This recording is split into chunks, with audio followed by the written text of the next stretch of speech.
I was supposed to be dead. Then I heard someone's gentle voice cut in. Sasha Grey? Good. Welcome back. The procedure went well. Welcome back? What the hell? My vision snapped into focus.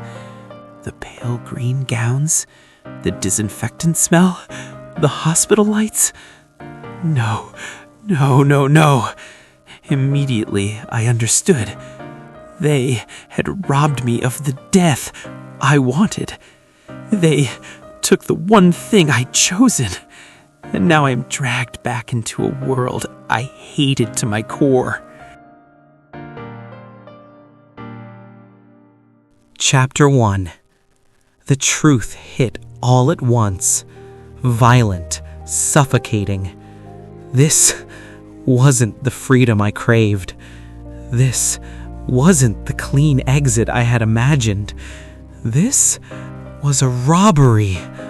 No. I opened my mouth to scream. Nothing came out. My throat was dry, raw, like friction on brick. Still, I forced my voice. The sound tore free. Hoarse. Animal. I forced words through it. Rage. Disappointment. Who gave you the right? Who decided I wasn't allowed to disappear? I was supposed to be dead. And then my body followed. I thrashed against the bed, useless, violent like a machine breaking itself apart. Then the pain came. It flared deep in my hip, sudden and absolute, ripping up my spine like a lightning strike. My legs buckled instantly. The strength vanished. I deflated where I was, empty and shaking. I broke down, rock bottom. The cry that came out of me didn't feel human. It shook the room. Monitors screamed, nurses rushed in, alarms flashed like I was dying all over again. Hands pressed me down, voices overlapped. Someone called vitals, someone called the doctors back. But I wasn't in pain. I was disappointed. Painfully, devastatingly, to be still alive. My body gave up before my mind did. I sank into the bed, heavy as mercury lead. My limbs went slack, my chest sagged. Even breathing felt like a chore I resented. The exhaustion felt good. I let it have me. So when the darkness came back for me, I didn't fight it. I let it take me again. The medical team said my vitals were stable, perfect even. But they didn't understand, because I wasn't waking again. A psychologist was called. He watched, took notes, waited. After a full day past the supposedly waking hour, he declared his diagnosis. This patient will wake when he's ready. I heard him, but I wasn't ready. I didn't even want to wake. Ever. I didn't want any of this.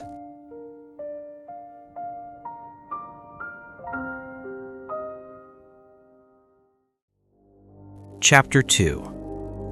When I opened my eyes again, I saw only darkness. Total darkness. But I felt no fear. This place, wherever it was calm. Peaceful, in fact. No sound, no ripple, not even a breeze of wind. This place felt like home. So, this was how the end felt like. I liked it. I sank deeper into the dark, letting it hold me, letting myself rest. Then something touched me. I felt it first, a tiny hand, or more like a toddler's hand, curling around my pinky. A warm hand, soft. I looked down. A boy. 3? Maybe 4? His eyes were wide and had the depth I felt too knowing. His smile, innocent, like a child's. His giggles, sweet, as if this were a game. And somehow, it felt wrong. Before I could react, the boy tugged. Not gently, not slowly, but with a force that tore me off my feet, dragged me forward through a layer of thick fog that smelled of cold iron and old wet stones. And then I stopped just as abruptly as I was pulled. I looked around. There wasn't much I could see in the darkness, but my instinct told me this place was a cemetery. Before me, a grave stood, a new one, freshly done. The headstone loomed. My eyes widened in shock when I saw my photo was carved into the stone. My face, frozen in gray, staring back at me like a verdict already passed. "No," I whispered. Behind it, a coffin waited. The lid was open, yawning. Then something pushed me to it. I gasped, my lungs seized, my heart stumbled. I squeezed my eyes shut, afraid to look who laid inside. The toddler tugged me again. He tugged my pinky. I opened my eyes, just a crack, just enough to see. The coffin was empty? A scream clawed up my throat, but it never came. Then I felt the boy's grip on my pinky loosened. My head snapped to look at the little boy. And he began to fracture. The little boy's body began to fracture like a broken image, pixel by pixel, scattering into the air like ash, like corrupted data dissolving into nothing. And then, light, violent, blinding, tearing into me, pulling me forward, stripping away sound, breath, thought, and I woke, gasping.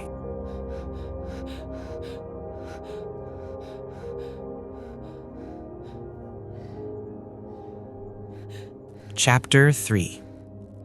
5 days had passed since I offered up my bone marrow away. When I woke, there was pain, not sharp, hollow, like something had been scooped out and never put back. Still, I had slept. Deep, unbroken sleep. So peaceful it felt like I'd finally repaid decades of stolen rest. And then I saw him. A pair of blue eyes, clear, meeting mine. They weren't just watching, they were seeing. He sat beside my bed, an IV stand parked at his side, attached to his own hand. Same pale blue gown as mine. No one needed to explain why he was here in my ward. Sunlight spilled across his face. Even pale, even in that state of recovering, he carried a quiet composure that bent the boardroom toward him. An alpha? My omega instinct whispered it before my mind caught up. And more, the aura coming off this man clearly indicating he belonged to the tier of society far above mine. At the sound of me stirring, the man jolted upright in his seat. The chair tipped. A book slid from his lap and fell to the floor. He steadied himself, flushed, looming a little too close. Eyes wide, voice uneven, he said, "Are you awake?" Then, softer, flustered, he added, "Can you hear me?" There was a strange warmth in his fluster, the kind of alpha top-dog certainty I expected from him, now nowhere to be found. Instead, his hesitant, nervous energy strangely captivated me. For a moment, it tightened something in my chest. Then chaos. Nurses, lights, machines, voices climbing over one another. A flashlight stabbed into my eyes. Somewhere in the jumble of voices, one asked me to count her fingers. How many could I see? And just as abruptly, it stopped. Silence returned. Through the fog, I pieced things together. Donor and recipient. Same ward, same floor. Recipient's order.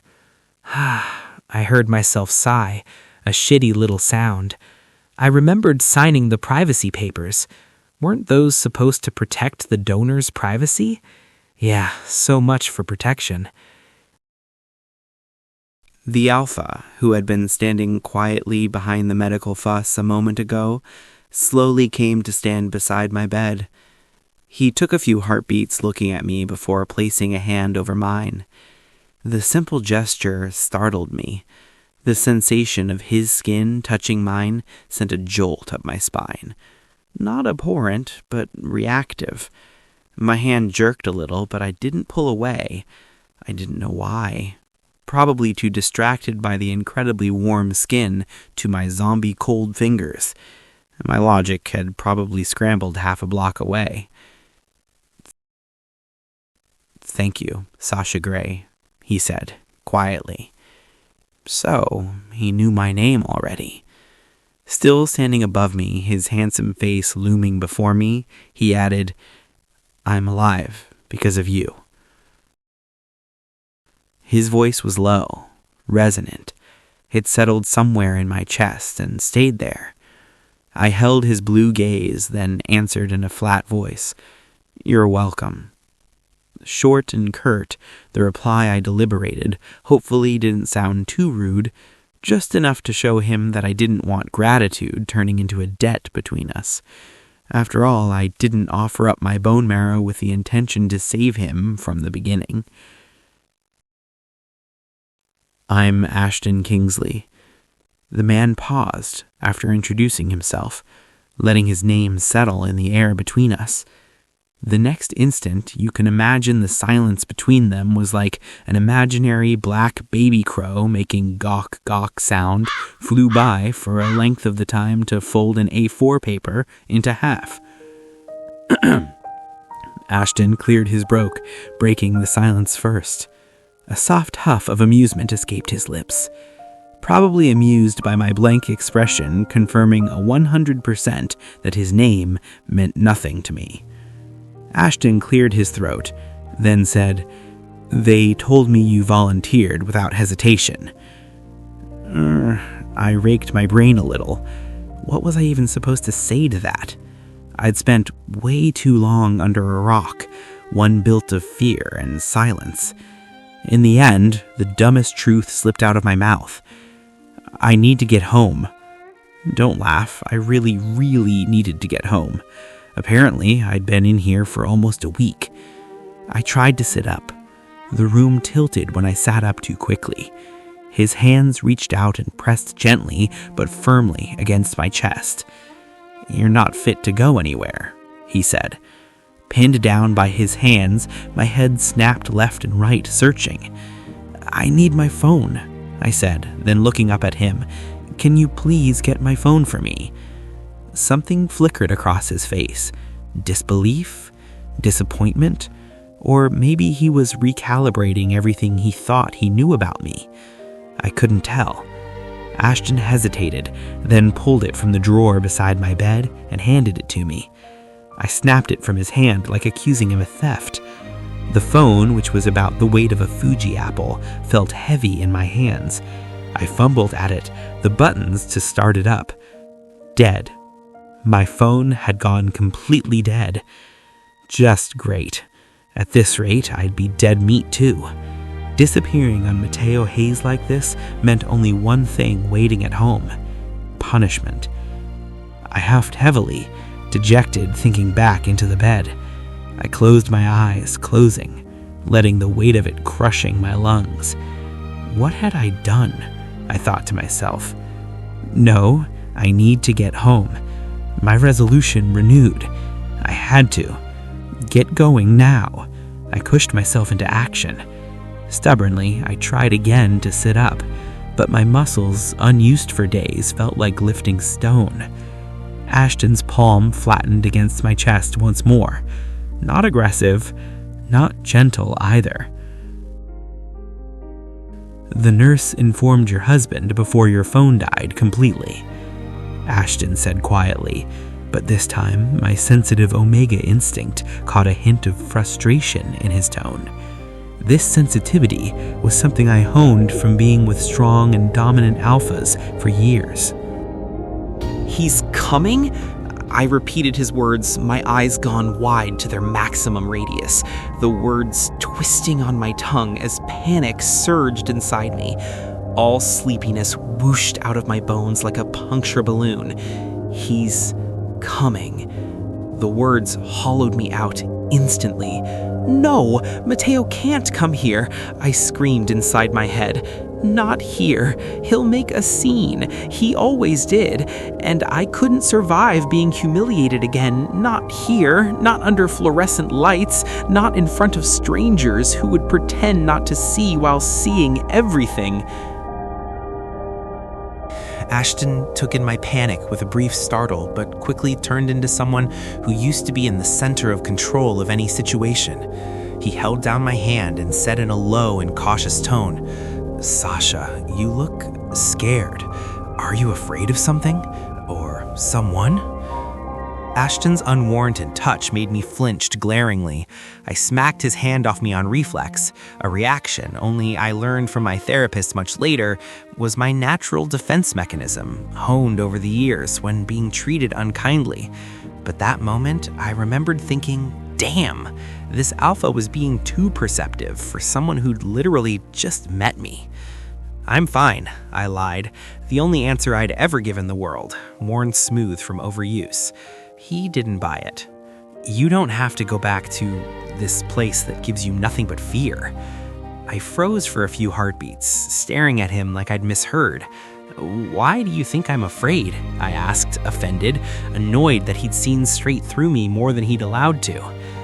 "Because I can smell it, your Omega scent, distress." Right, alpha senses, the curse of the alpha-omega chemistry crap. I laughed inside, thinking right now I must be wreaking a jumbo of fear, disappointment, and dread. I wondered how that jumbo smells was like if it can be bottled into a perfume jar as a gift for Mateo's next birthday. I shook my head, forcing myself back into the moment. "Mr. Kingsley, you're overthinking," I lied again, smoothly. "But thank you, I didn't forget my manners." I pushed his hand off my forearm and stepped around him. He didn't stop me, only eyeing my motion, not with pity, but with a steady concern I wasn't used to. I pulled myself upright, slipped behind the curtain, dressing in clumsy, hurried motions, ignoring the pains tugging at the incision wounds. My body felt foreign, heavy, from the sedation of days of sleep. When I emerged, Ashton was still there, not like a man who owed me his life, not even like the alpha I'd imagined, but like someone watching a desperate Omega run, like he knew exactly what I was running from. I turned away first. Still, his gaze stayed with me, warm against my back long after I left. And for reasons I didn't understand, being seen like that made me felt the world a fraction less cold. And for a reason I couldn't name, being seen like that just made me feel less alone than I had in years.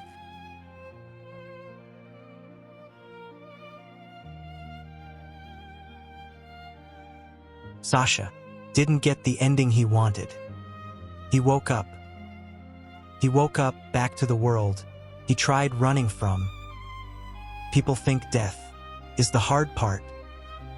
For Sasha, the harder thing was to return to a life built on sheer endurance, to a life guided by Alpha's unpredictable moods, to a life with hands that came down heavy and unrestrained, to a life of dependence on a husband whose idea of love was ownership, whose version of care arrived only once the damage was done.